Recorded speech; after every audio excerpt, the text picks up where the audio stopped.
जैसे द्रौपदी जब सभी सहारे और आश्रय छोड़कर भगवान श्री कृष्ण का सुमिरन करती है, तो श्री कृष्ण जी भी उसकी लाज बचाने आ जाते हैं।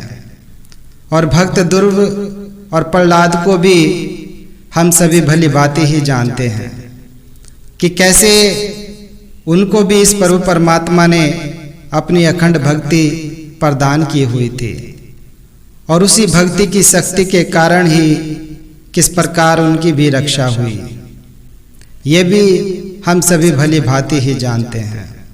इसी तरह से एक बार एक लड़का होता है जो सारा दिन बस भगवान की भक्ति में ही लगा रहता था। वो सभी साधु संतों की सेवा भी करता था, वो भक्ति के अलावा और कुछ भी काम धंधा नहीं करता था। और इसी कारण उसके माँ बाप और भाई बहन भी उसे निकम्मा ही मानते थे, अर्थात पूरा परिवार उससे परेशान ही रहता था। तोसी नगर में एक राजा भी था, और उस राजा को कोई भी संतान नहीं थी। इसलिए उसके राज्य के जो ज्ञानी पंडित थे, तो उन्होंने राजा से कहा कि हे राजन, अगर आप किसी नौजवान युवक की बलि दोगे तो आपको संतान की प्राप्ति हो जाएगी। और इसलिए पूरे नगर में राजा ने ये घोषणा करवा दी कि जो भी परिवार अपने बेटे को बलि के लिए देने को तैयार हो जाएगा, तो उस परिवार को राजा की ओर से बहुत सारा धन दिया जाएगा। तो ये खबर उस लड़के के परिवार तक भी पहुंच गई, और फिर पूरे परिवार ने उस लड़के के बारे में यही सोचा कि चलो ये कोई काम धंधा तो करता नहीं है और बस परमात्मा की भक्ति में लगा रहता है, तो इसलिए ये हमारे किसी काम का तो है नहीं, तो क्यों ना इसी को राजा के पास बलि के लिए भेज दिया जाए, क्योंकि उसके बाद तो धन आ जाने से हमारी आने वाली पीढ़ियों की आर्थिक हालत भी सुधर जाएगी। तो यही सोचकर उस पूरे परिवार ने अपने उस लड़के को ही राजा के पास बलि के लिए भेज दिया। फिर अगले दिन उसकी बलि से पहले उसकी पूजा की जाती है। उसे बलि देने से पहले उसे बहुत अच्छी तरह से खिलाया पिलाया जाता है, और फिर जब बलि देने के समय राजा उससे उसकी अंतिम इच्छा पूछता है, तो वो लड़का अपनी अंतिम इच्छा में केवल थोड़ी सी मिट्टी मांगता है। फिर उस लड़के को थोड़ी सी मिट्टी दे दी जाती है, और उसके बाद वो लड़का उस मिट्टी के 4 ढेर लगाता है, और उन 4 ढेरों में से 3 ढेर को वो लात मारकर गिरा देता है, अर्थात वो बस एक ढेर को ही बिना गिराए ऐसे ही छोड़ देता है।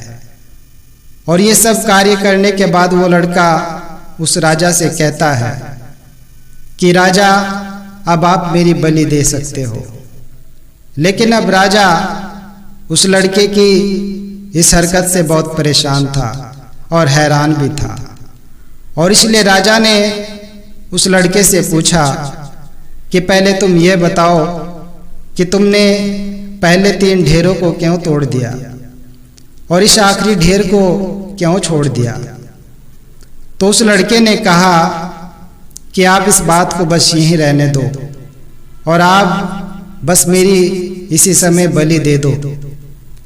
तो राजा ने कहा कि यह मेरा आदेश है, तुम्हें बताना पड़ेगा कि तुम्हारे ऐसा करने के पीछे क्या अर्थ है। तो उसके बाद उस लड़के ने राजा को यह जवाब दिया कि हे राजन, जब कोई भी जीव जिसको अपनी जान का खतरा हो, तो वो अपनी जान की रक्षा करने के लिए सबसे पहले अपने माँ बाप पर, फिर राजा पर, और उसके बाद देवता पर विश्वास करता है। लेकिन यहाँ तो मेरे माँ बाप ने ही मुझे बेच दिया है, और राजा जो प्रजा की रक्षा करता है, परंतु यहाँ तो राजा ही मेरी बलि दे रहा है, और फिर जीव देवता की तरफ देखता है, लेकिन यहाँ तो देवता को ही मेरी बलि दी जा रही है। और ये जो अंतिम ढेरी है, ये मेरे प्रभु परमात्मा की है, जिनकी मैं भक्ति करता हूँ। मुझे अब भी अपने परमात्मा पर पूरा विश्वास है कि वो अपने भक्त की रक्षा जरूर करेंगे। बस इसीलिए मैंने इस ढेरी को नहीं तोड़ा है। तो ये सब सुनकर उस राजा का भी मन बदल जाता है, और राजा ने सोचा कि ये नौजवान तो बहुत समझदार है, तो क्यों ना मैं इस लड़के को ही अपना पुत्र बना लूं। तो यही सोचकर उस राजा ने उस लड़के की बलि देने का विचार अपने मन से त्याग दिया, और अब उस लड़के को ही अपना पुत्र बनाने का फैसला भी कर लिया। और फिर उसके बाद राजा ने उस लड़के को अपना उत्तराधिकारी भी घोषित कर दिया। तो इस प्रकार उस लड़के को अपने प्रभु परमात्मा की भक्ति और अपनी भक्ति में अटूट विश्वास का फल प्राप्त हुआ। इसको ही भक्ति की शक्ति कहते हैं। और भक्ति में इतनी शक्ति होती है कि अगर हम पूरी तरह से अपने इस प्रभु परमात्मा और अपने आराध्य के प्रति समर्पित हो जाएं, तो यकीन मानिए फिर हमारा कोई भी काम कभी भी नहीं रुक सकता। यहाँ तक कि अगर हमारे भाग्य में कुछ खराब भी लिखा है तो वो भी अच्छा हो जाएगा। भक्त ही सही मायनों में सुख और आनंद का प्राय होता है। और जब आपकी कामना या प्रार्थना भी राममय हो जाए तो समझो यही भक्ति है। अब अंत में दास बस इतना ही कहना चाहता है कि भक्त ही एकमात्र ऐसा होता है जो हृदय से अगर भगवान को याद कर ले तो प्रभु परमात्मा भी स्वयं को उसके अधीन कर देते हैं।